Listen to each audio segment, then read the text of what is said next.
John Miller wiped the sweat from his forehead as he finished sanding the oak table in his workshop. Wood shavings covered his boots and the smell of sawdust filled the air.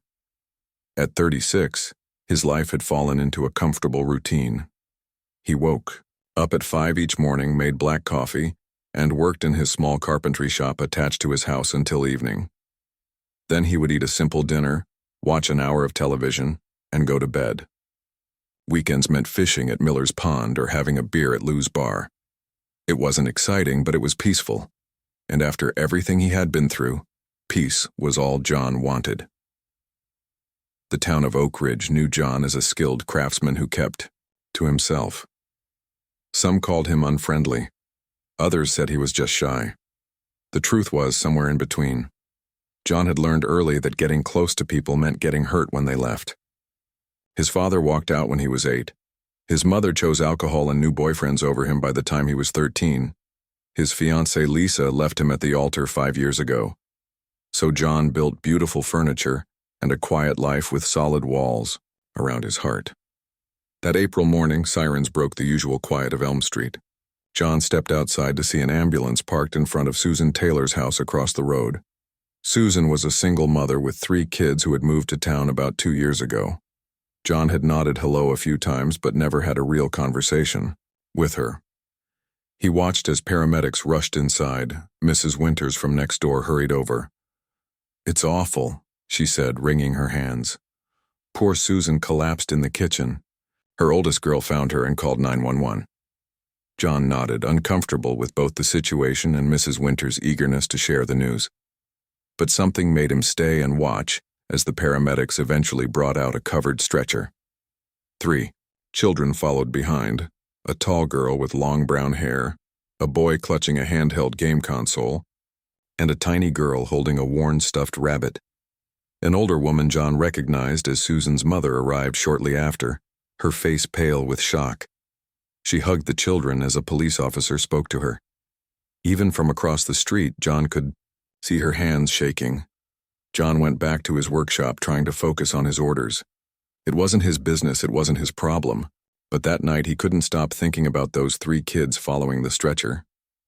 2 days later, Mrs. Winters brought news that Susan had died of a brain aneurysm. Her mother, Patricia, was taking the children, but everyone knew Patricia wasn't in good health herself. She walked with a cane and needed oxygen sometimes. Life went back to normal for John. Almost. Except now, when he got up at 5, he would see the 3 Taylor children waiting for the school bus at the corner. The oldest girl, he learned her name was Lily, always stood straight, her arms crossed, looking both tough and fragile. The boy Noah was usually playing his game, barely looking up. Little Emma, only 6 years old, often looked like she had been crying. One cold October morning, John noticed Emma shivering at the bus stop without a jacket.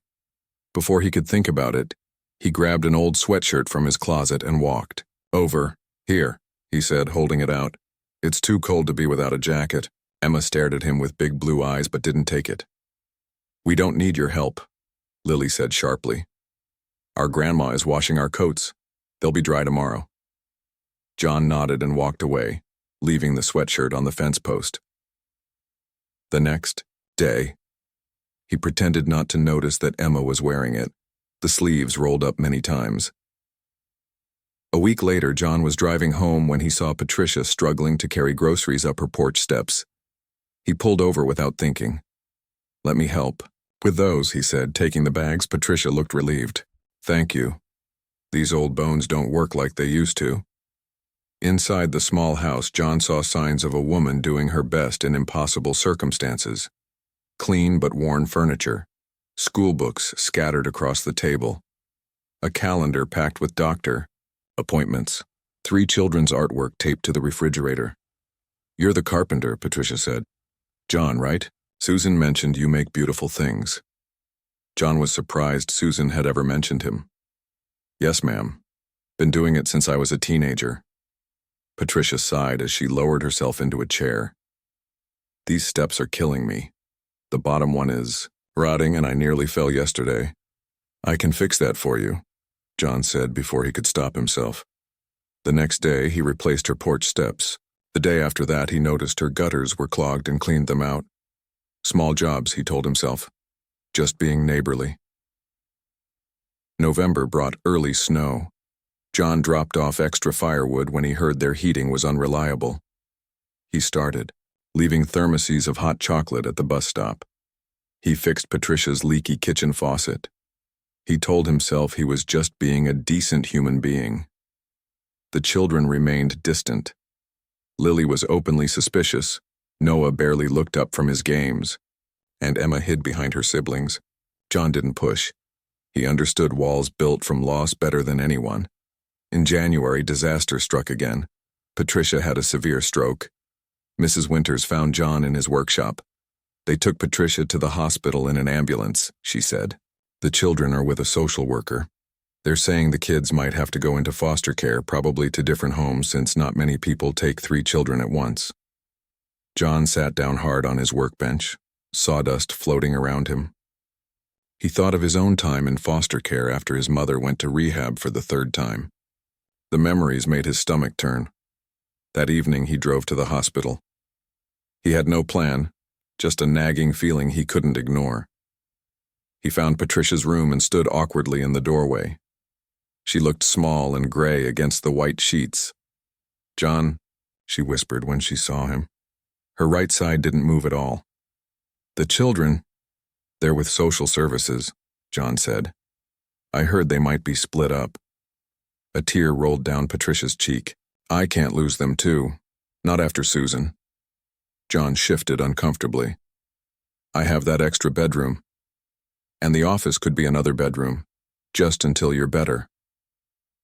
The words surprised him as much as they seemed to surprise Patricia. "You would do that?" she asked. "Take all 3? John didn't know why he was offering. He liked his quiet life. He knew nothing about raising children, but the thought of those 3 kids being separated and sent to strangers made something in his chest hurt. "Just temporarily," he said firmly. "Just until you're back on your feet."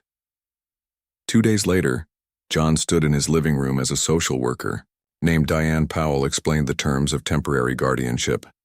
The children huddled together on his couch, suitcases at their feet, faces showing various degrees of fear and resentment. "This arrangement is temporary," Ms. Powell emphasized. "We'll reassess when Mrs. Taylor's condition improves. There will be home visits and check-ins." John nodded, his mouth dry. What had he done? After Ms. Powell left, the 4 of them stood in awkward silence. "Your grandmother will be better soon," John said finally. "This is just for a little while." "We know," Lily said coldly. "We won't bother you." "The blue bedroom is for you girls," John said. "Noah, I cleared out my office. For you." "It's small, but whatever," Noah muttered, not looking up. Emma said nothing, just clutched her rabbit tighter. That night, after showing them where everything was and making a dinner no one ate, John sat on the edge of his bed and wondered what he had gotten himself into.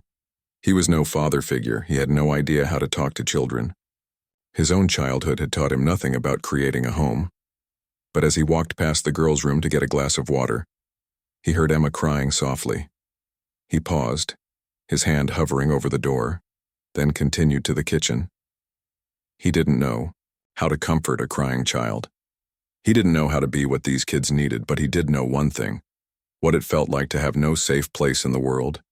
And somehow, without planning it, John Miller had just become the only thing standing between 3 children and that terrible feeling. None of them knew it yet, but this temporary arrangement would change all their lives forever. The first week was the hardest. John woke up on Monday morning and stared at his ceiling, momentarily confused by the sounds of movement in his house. Then he remembered. The children. 3 children were living in his home now. He had to get them ready for school. In the kitchen, Lily was already dressed and making toast for Emma. The 12-year-old glanced at John without saying good morning. Noah sat at the table, still in his pajamas, playing his game. "School starts in 30 minutes, John said. "Noah, you need to get dressed." Noah didn't look up. I don't feel good. I'm not going. John ran his hand through his hair. Day 1, and already a problem. What's wrong? Are you sick? He's fine, Lily said sharply. Noah, go get dressed. You're not Mom, Noah snapped, but he got up and went to his room. John made coffee and tried to think of what to say. He hadn't prepared for this. There's cereal in the cupboard, he offered, and milk in the fridge. We found it, Lily said. We can take care of ourselves. John nodded and retreated to his workshop. After making sure they had lunch money, that evening he tried to make spaghetti for dinner. He burned the sauce and the noodles were mushy. Noah refused to eat it. Emma pushed it around her plate. Only Lily ate a few bites to be polite. I'll order pizza tomorrow, John said, dumping his own plate in the trash. After 3 days of takeout, John realized he needed to learn to cook properly.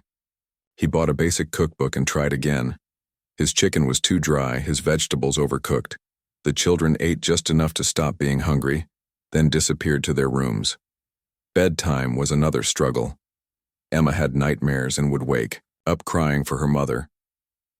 John would stand helplessly in the doorway while Lily comforted her sister. He didn't know how to soothe a child's fears when his own nightmares still haunted him. Is Grandma coming home soon? Emma asked one night at dinner. John hesitated. Patricia's condition hadn't improved much.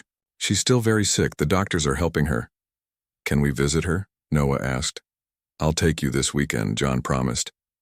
He had been avoiding the hospital. Seeing Patricia's condition would make this situation feel more real, more permanent. 2. The hospital on Saturday, Patricia could barely speak. The right side of her face drooped and her words came out slurred. The children were quiet on the drive home. That night, John overheard Lily telling her siblings, "We have to be good and not cause trouble, just until Grandma gets better." But Patricia wasn't getting better.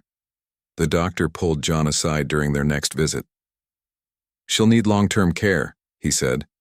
"Possibly a nursing home. Her insurance won't cover much." John nodded, feeling a weight settle on his shoulders. This temporary arrangement was stretching into something longer. He needed to do better. The first home visit from social services was a disaster. Diane Powell arrived unannounced on a Tuesday afternoon. The house was a mess. Breakfast dishes still sat in the sink. Laundry was piled on the couch. Emma had spilled juice on the floor and no one had cleaned it up. "How are things going, Mr. Miller?" Ms. Powell asked, looking around with a frown. "Fine," John lied. "We're adjusting." Ms. Powell asked to speak with the children privately. After she left, John sat on the porch steps, his head in his hands. He was failing these kids. He didn't know how to be what they needed. The next day, Ms. Powell called. "Mr. Miller, I'm concerned about several things." John's heart sank. Would they take the children away? The children are struggling emotionally, which is expected, but they're also falling behind in school. "And your house?" She paused. "I understand you're doing your best, but these children need stability." "I know," John said quietly. "I'm trying. There's a parenting class at the community center on Thursdays, and I can connect you with some resources for household management." John swallowed his pride. That would help. The parenting class felt ridiculous at first. John sat awkwardly among couples with babies and single mothers with toddlers. He was the only temporary guardian of 3 traumatized children who didn't even want to be with him, but he listened. He took notes. He asked questions after class. The instructor, a kind woman named Beth, gave him books about helping children through grief. "Children need routine," Beth told him. "Consistent meal times, bedtimes, homework time. Structure helps them feel safe." John created a schedule and posted it on the refrigerator. Breakfast at 7 a.m., dinner at 6 a.m., homework from 7 a.m. to 8 a.m., bedtime at 9 a.m. for the girls, 8:30 for Noah. Lily rolled her eyes when she saw it. "We're not babies." "It's not about being babies," John said. "It's about knowing what to expect." Slowly, very slowly, things began to improve. John learned to cook simple meals, He figured out how to use the washing machine properly. He set up a homework area at the dining table. The children remained distant. Lily still called him or that guy when talking to her siblings. Noah spent hours playing video games, refusing to engage. Emma was painfully shy, speaking only when directly asked a question. John kept trying. He asked about their school days. He made sure they had clean clothes and packed lunches. He drove them to visit Patricia every weekend, even though the visits left everyone sad and quiet. One night, John was awakened by a small sound. He found Emma standing in his doorway, crying silently after another nightmare. "I want my mom," she whispered. John knelt down, keeping some distance between them. "I know. I'm sorry she's not here." Lily said not to bother you. "You're not bothering me," John said. "Do you want some warm milk? My mom used to make that for me when I couldn't sleep." It was the first time he'd mentioned his own childhood to any of the children. Emma nodded and they went to the kitchen together. As she sipped her milk, Emma asked, "Where's your mom now?" John hesitated. "She died a long time ago." "Like my mom?" "Yes," John said, not sharing the painful details. "Like your mom." "Did you miss her?" "Every day," John admitted. After that night, Emma started talking to him a little more. She would ask for help tying her shoes or finding her homework. Small things, but they felt like progress. Noah remained buried in his games. John noticed his math grades were particularly bad. One evening, he sat down next to the boy. "Math giving you trouble?" Noah shrugged. "It's stupid. I use math all the time in my workshop," John said, "for measuring and building. Maybe I could help." "Whatever," Noah said, but he didn't object when John looked at his homework.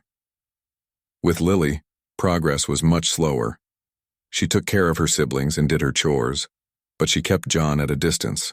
He would sometimes catch her looking at family photos or crying quietly when she thought no one could see. 3 months into their arrangement, Ms. Powell made another home visit.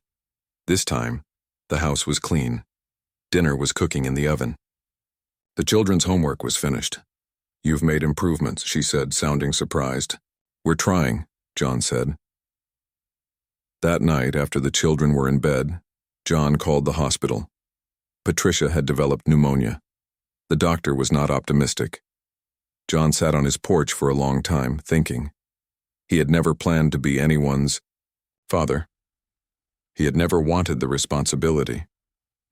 But somewhere along the way, between burnt dinners and homework help and middle-of-the-night comforting, these 3 children had begun to matter to him. The temporary arrangement was becoming something else.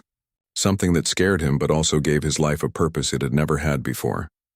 John Miller still wasn't dad to Lily, Noah, and Emma, but he was becoming the person who stayed when everyone else in their young lives had left.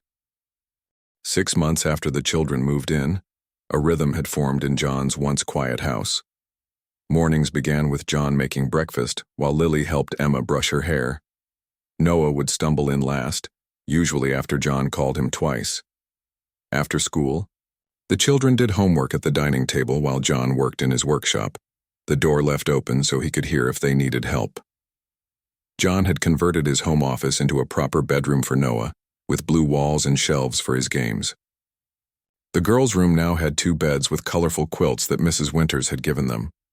John's furniture business had slowed down since he couldn't work the long hours he used to, but he managed by taking smaller jobs he could complete in the evenings after the children went to bed. Patricia was now in a nursing home. Her condition had stabilized, but the doctors said she would never fully recover. The weekend visits continued, though they were difficult for everyone. Patricia could only say a few words and often cried when she saw the children. After each visit, the house would be especially quiet. One Tuesday afternoon in October, John was in his workshop when he heard a crash and a yell from outside. He ran out to find Noah on the ground next to a broken bike, his knee bleeding. "What happened?" John asked, helping the boy up. "Stupid bike," Noah muttered. "The chain broke and I fell." John examined the old bicycle. It had belonged to Noah before. They moved in with him. "Let's get your knee cleaned up, then I'll take a look at it." In the bathroom, Noah sat on the edge of the tub while John cleaned the scrape. "It's too small for me anyway," Noah said about the bike. "I've grown like 3 inches." It was true. In 6 months, Noah had shot up and outgrown most of his clothes. John had taken all 3 children shopping for school clothes last month, an experience that had left him with a newfound respect for single parents. "We probably can't afford a new one, right?" Noah asked, studying John's face. The question caught John off guard. He hadn't realized the children worried about money. "Things are a bit tight," he admitted. "But that doesn't mean we can't fix this one. The chain just needs replacing." Later in the workshop, John showed Noah how to remove the broken chain. The boy showed surprising interest, asking questions about the tools John was using. "You want to try?" John asked, offering Noah the wrench. Noah hesitated, then took it. With John's guidance, he helped remove the old chain and install a new one. When they finished, Noah's face showed a hint of pride. "You're good with tools," John said. "If you want, you could help me with some small projects sometime." Noah shrugged, but the next day, he appeared in the workshop doorway after finishing his homework. "Can I watch you work?" John nodded, and Noah sat quietly on a stool watching John sand a bookshelf. By the end of the week, Noah was helping, learning to measure and mark wood. John found himself enjoying the company, explaining techniques his own grandfather had taught him. One evening, while they worked on a simple birdhouse, Noah asked, "Did your dad teach you how to build stuff?" John's hands paused briefly. "No. My grandfather did. My dad left when I was young." Noah was quiet for a moment. "Our dad left too. Mom said he wasn't ready to be a father." John didn't know what to say. He'd never heard the children mention their father before. "I'm sorry," Noah shrugged. "I don't remember him anyway." He picked up a piece of sandpaper. "Can I do this part?" With Emma, progress came through books. John had noticed her struggling with reading homework and staying after school for extra help. One night, he found her crying over a reading assignment. "Stupid," she said, wiping her eyes. "Everyone else can read better than me." "You're not stupid," John said firmly. "Some people just learn differently." He remembered his own struggles in school. "What kind of stories do you like?" Emma thought, for a moment. "Animals. I like animals." The next day, John brought home a set of easy reader books about animals.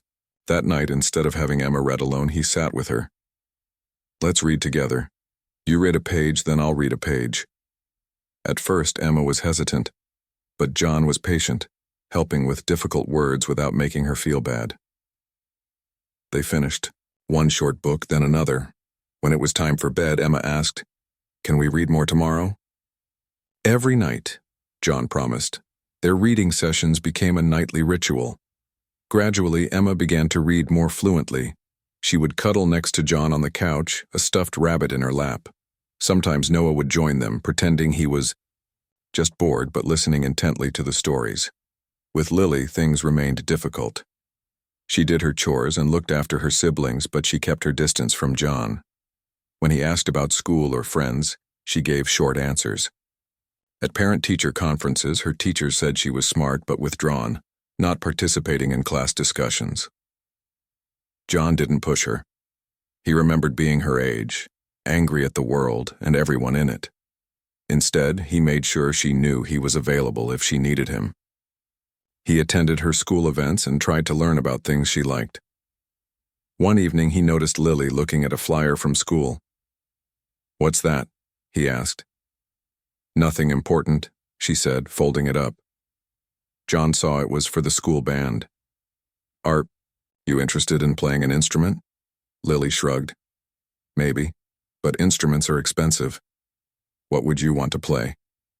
"Flute, I guess." "Mom used to play." John nodded. "Let me see what I can do." It took 3 weeks of extra work, staying up late to finish a rush order for a customer. But John managed to find a used flute in good condition. When he gave it to Lily, she stared at it in shock. "You can take lessons at school," John said. "The band director said you could start next week." Lily took the flute case, her fingers tracing the latches. For a moment, John thought she might cry. Instead, she simply said, "Thank you," and went to her room. But that night, John heard her practicing, soft, hesitant notes floating down the hallway. Lily's first band concert fell on a night when John had promised to deliver a custom table to an important client. He had worked on it for weeks, and the payment would help cover the children's winter clothes. But when he saw the date on the school calendar, he called the client and asked for one more day. "Family emergency," he explained. The client wasn't happy but agreed. John sat in the school auditorium between Noah and Emma, watching as Lily took her place with the other beginners. She played only a few notes in the simple piece, but when she spotted them in the audience, something in her expression shifted. It wasn't a smile exactly, but for once her face wasn't guarded. After the concert, as they walked to the car, Lily said quietly, "You didn't have to come. It wasn't very good." "I wanted to be there," John said simply. That winter, Patricia's health declined rapidly. The nursing home called one snowy night in December. "You should bring the children to say goodbye," the nurse said gently. John sat the children down in the living room. "Your grandmother is very sick," he said. The doctors don't think she's going to get better." Emma began to cry. Noah looked down at his hands. Lily's face went blank, the way it did when she was trying not to show emotion. "We'll go see her tomorrow," John said. "And we'll stay as long as you want." Patricia died 3 days later with all 3 children and John at her bedside. At the small funeral, people from the town came to pay their respects. John stood behind the children, a hand on Emma's shoulder as she cried. Afterward, Ms. Powell, the social worker, pulled John aside. "We need to discuss permanent arrangements for the children," she said. "With Patricia gone, we should look at options for their future." John looked across the room at Lily, Noah, and Emma, huddled together on a couch. In 6 months, these children had lost their mother and their grandmother. They had already faced more loss than any child should. "I want to apply for permanent guardianship," John said, the words coming out before he had fully formed the thought. "They've been through enough changes." Ms. Powell looked surprised. "That's a big commitment, Mr. Miller." "Are you sure?" John wasn't sure of anything except that he couldn't bear the thought of these children losing their home again. "Yes," he said, "I'm sure." 2 years had passed since the children first came to live with John. The guardianship process had been long and complicated. John had to prove he could provide a stable home, undergo background checks, and attend more parenting classes. The lawyer fees stretched his savings thin, but finally the papers were signed. Lily, Noah, and Emma were officially in his care until they became adults. The small house had transformed. The living room now had a bookshelf filled with Emma's animal books. Noah's video game console sat beside the TV. Lily's flute case had its own special spot on the shelf, alongside family photos that now included John. It wasn't perfect, but it was home. John's carpentry business had adapted too. He'd built a larger workshop in the backyard to accommodate his growing orders and to give Noah more space to learn woodworking. John had also started selling smaller items online, cutting boards and jewelry boxes that he could make in the evenings to help with expenses, but challenges remained. Lily, now 14, was testing boundaries in ways that made John question everything he thought he knew about raising children. It started with small things, coming home late from school without calling, talking back when asked to do chores, spending hours on the phone with friends John had never met. Then came makeup, clothes John thought were too mature, and a sudden interest in going to the mall without adults. Everyone else's parents let them, became Lily's constant argument. "I'm not everyone else's parent," John would reply. And then, pause, because he wasn't their parent at all. Not really. Not in the way that mattered to a teenage girl. One Tuesday evening, John came home from delivering a table to find Noah and Emma alone. "Where's Lily?" he asked. "She went out with friends," Noah said, not looking up from his game. John checked his watch. It was nearly 8:30 p.m. on a school night. "Did she say where?" Noah shrugged. "The mall, I think." John called Lily's phone. No answer. He tried again. Still nothing. By 10 p.m., with Lily still not home and not answering her phone, John was pacing the living room. Should we call the police? Emma asked, her eyes wide with worry. Not yet, John said, though he was considering it. Let me try a few more places. He was about to grab his keys when the front door opened. Lily walked in wearing makeup John had never seen before and smelling faintly of cigarettes. Where have you been? John asked, relief quickly turning to anger. We've been worried sick. Lily rolled her eyes. Just out. It's not a big deal. Not a big deal? It's a school night. It's after 10, and you didn't answer your phone. My battery died, Lily said, but she wouldn't meet his eyes. That's not good enough, John said. You know the rules. You call if you're going to be late. Whatever, Lily said, starting toward her room. John stepped in front of her. We're not done talking about this. Yes, we are, Lily snapped. You're not my father. You can't tell me what to do. The words hit John like a physical blow. Noah and Emma froze, watching. No, I'm not your father, John said quietly. But I am responsible for you. And as long as you live in this house, you will follow the rules. Then maybe I don't want to live in this house, Lily shouted, pushing past him and slamming her bedroom door. John stood in the living room, feeling like he'd been punched in the stomach. Noah and Emma were still watching, their faces pale. It's okay, John told them, trying to sound calmer than he felt. Lily's just upset. Go get ready for bed. After the younger children were in bed, John sat on the porch steps, head in his hands. He was failing. Everything had been going so well, and now it was falling apart. Maybe Lily was right. Maybe he had no business trying to raise these kids, especially a teenage girl. The next morning, Lily left for school without speaking to him. John called in sick to work and drove to the community center where he'd taken parenting classes. Beth, the instructor, was still there, now running a support group for foster parents. Teenagers push boundaries, Beth told him after hearing the story. It's normal, even if it feels terrible. She said, I'm not her father, John said, the words still painful to repeat. Beth nodded sympathetically. And she's right. You're not. But you are the adult who's there for her, who cares about her safety and well-being. That matters more than what she calls you. What if I'm not enough? John asked, voicing his deepest fear. You show up every day, Beth said. That makes you enough. That evening, when Lily didn't come home after school, John tried not to panic. He called her friend's parents, but no one had seen her. By nightfall, he was ready to call the police when Mrs. Winters knocked on his door. I saw Lily at the cemetery earlier, she said. Thought you should know. John drove to the small cemetery where Susan was buried. In the growing darkness, he found Lily sitting by her mother's grave. Her eyes were red from crying. John didn't say anything. He simply sat down on the cold ground beside her, keeping a respectful distance. They sat in silence for a long time before Lily finally spoke. Today's her birthday.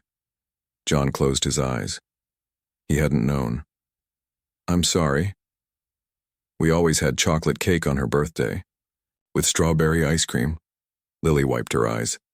I keep forgetting things about her. What her laugh sounded like. How she smelled. John nodded. That happens. But you don't forget the important things. I took money from your wallet, Lily suddenly confessed. Last night, $20, I was going to run away, but I just came here instead. I know, John said. He had noticed the missing money but hadn't said anything. You can keep it. Lily looked at him surprised. Aren't you mad? I'm not mad. I was worried. John looked at Susan's gravestone. I promised your mom and your grandma that I would take care of you. All of you. I'm trying my best. Everyone leaves, Lily whispered. I won't, John said simply. It wasn't a promise he had planned to make, but he meant it with his whole heart. They sat together until it got too cold. On the drive home, Lily didn't say much, but she didn't pull away when John put a gentle hand on her shoulder as they walked into the house. The next day brought a new crisis. The school called John at work. Noah had been in a fight. John found Noah in the principal's office with a split lip and bruised knuckles. A larger boy sat across the room with an ice pack on his eye. "He called me an orphan," Noah explained later as John drove him home. "He said we didn't have real parents, that we were charity cases." John gripped the steering wheel tighter. "Fighting isn't the answer, Noah." "I know," Noah said, but he wouldn't stop. "He said our mom didn't want us, that's why she died." John pulled the truck over and turned to face Noah. "Your mother loved you more than anything. She didn't choose to leave you." Noah's eyes filled with tears. "I know, but it still hurts when they say stuff like that." John nodded. "I know it does." He hesitated, then added, "When I was your age after my mom died, kids said things to me too. I got in a lot of fights." "Did it help?" Noah asked. "No," John admitted. "It just got me in trouble." "So what did help?" John thought for a moment. "Finding something I was good at. Something no one could take away from me." "Like building things?" "Like building things," John agreed. "And later having people who believed in me." Noah was quiet for a moment. "Like you believe in us?" John felt something tighten in his chest. "Yes, exactly like that." That evening, John sat all three children down. "We need to talk about today." He looked at Lily. "I understand why you were upset yesterday. I'm not trying to replace your mom or your dad, but I am trying to keep you safe." He turned to Noah. "And I understand why you got angry today. But there are better ways to handle it than fighting." Finally, he looked at Emma. "And I know you're worried about everything changing again, but I want you all to know something." He took a deep breath. "This is your home for as long as you want it to be. We're a family now. It might not be a typical family, but it's ours." The children were quiet, processing his words. It wasn't a perfect moment. There were still hurt feelings and uncertainties, but it was an honest moment, and that seemed like the right place to start rebuilding. 5 years had passed since that rainy day when John watched an ambulance take Susan Taylor away. 5 years of school lunches and doctor appointments, homework help and holiday celebrations. 5 years of growing together as a family that didn't quite fit any standard definition but worked all the same. The adoption was finalized on a Tuesday morning in May. The courtroom was small, with just a few wooden benches and a judge's bench at the front. John wore his only suit, a bit tight across the shoulders now. Lily, 17 and tall like her mother, wore a blue dress. Noah, 14, fidgeted with his tie. Emma, 11, clutched her stuffed rabbit now worn from years of love. The judge smiled as he signed the papers. Congratulations to the Miller family. They didn't make a big celebration of it.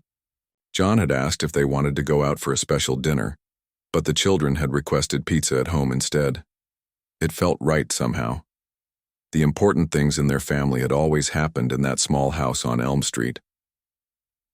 That evening, as they ate pizza in the living room, a special treat since John usually insisted on the dining table, Emma asked, "Do we have to change our last name now?" John set down his slice. "No, that's entirely up to you. Your mom gave you your last name. You can keep it if you want." Lily, who had been quiet most of the day, spoke up. "I think Mom would be okay with it. If we wanted to change it, I mean." John looked at her, surprised. "You do?" Lily nodded. "She would have liked you. You're both stubborn." John laughed. It was the closest thing to a compliment Lily had given him in a while. Their relationship had improved over the years, but it still had its difficult moments. Teenage girls, John had learned, were complicated. "We can think about it," John said. "There's no rush to decide." The adoption hadn't changed much in their day-to-day lives. They had been a family long before a judge made it official. But it had changed something in John, a lingering fear he hadn't fully acknowledged. The fear that someday, someone would come and take these children away from him. John's business had grown over the years. What had started as a one-man carpentry shop was now Miller & Son Custom Furniture. Noah had shown a real talent for woodworking and spent every free hour in the workshop with John. They had even hired a part-time helper for the summer rush. Lily was preparing for college, something that filled John with both pride and anxiety. She had been accepted to the state university to study music education, inspired by her middle school band teacher. John had been saving since that first band concert, putting aside what he could from each job, determined that Susan's children would have opportunities he never had. Emma, still the quietest of the three, had overcome her reading difficulties and discovered a love of drawing. Her sketches of animals covered the refrigerator and her bedroom walls. Her teachers said she had real talent. Life wasn't perfect. Money was still tight sometimes. The children still had moments of grief over their mother and grandmother. John still woke up some nights wondering if he was doing enough, being enough for these kids who had lost so much. One Saturday morning, John was making pancakes when he overheard Noah and Emma talking in the living room. "Do you remember Mom?" Noah asked. "Like, really remember her?" Emma was quiet for a moment. "Sort of. I remember she smelled like vanilla, and she sang in the car. I remember her laugh," Noah said, "and how she always mixed up our names when she was in a hurry." John stayed in the kitchen, giving them this private moment. They rarely talked about Susan with him around, as if they were afraid it might hurt his feelings. He understood. Their memories of their mother were precious, and theirs alone. Later that day, a moving truck pulled up across the street. John and Noah were working in the yard when they saw a woman and two young children get out of a car behind the truck. "New neighbors," John said. They watched as the woman tried to direct the movers while simultaneously keeping track of her children, who looked to be about 4 and 6. She looked exhausted. John wiped his hands on his jeans. "Maybe we should go introduce ourselves." Noah nodded. "I'll get Emma to make some of those cookies she made yesterday." Before John could respond, Noah was already heading inside. John smiled. These moments still surprised him. The casual kindness his children showed, their ability to recognize when someone needed help. By evening, they had helped the new neighbor, Kate Allen, a nurse and single mother, unpack her kitchen and set up beds for her children.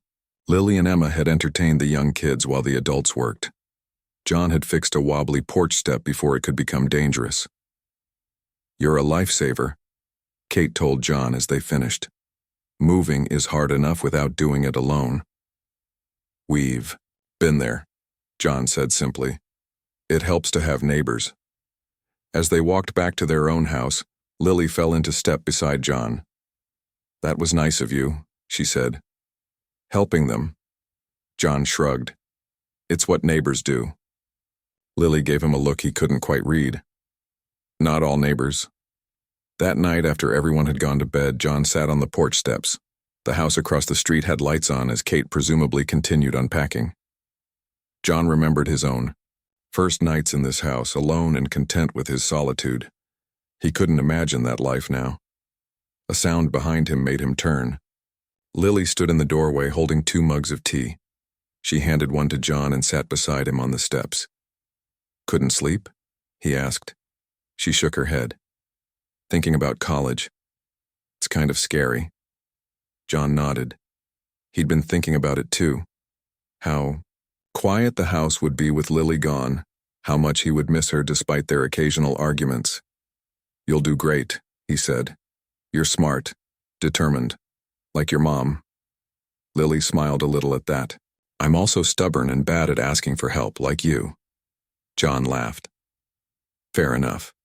They sat in comfortable silence for a while. Then Lily said, "I never thanked you. For everything." John felt his throat tighten. "You don't have to." "I do." Lily interrupted. "You could have just been our neighbor. You could have let someone else deal with us. But you didn't."